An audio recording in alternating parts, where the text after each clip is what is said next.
خايم الحزن على ملامح النجم التركي كيفانش أو الشهير في عالمنا العربي بمهند خلال مشاركته في جنازة رجل الأعمال التركي خالد يوكاي التي أقيمت يوم السبت في مدينة اسطنبول بعد العثور على جثمان صديقه غارقا على عمق 68 متر في البحر إثر حادث مأساوي ظل لغز لأكثر من شهر.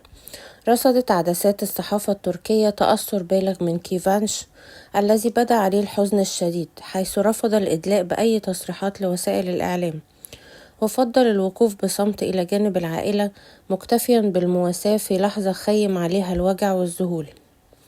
وكانت تجمع كيفانش بخالد يوكاي علاقة صداقة قوية امتدت لسنوات، وظهر معا في مناسبات اجتماعية عديدة، ما جعل خبر وفاته صدمة قاسية بالنسبة للنجم المعروف بشخصية مهند.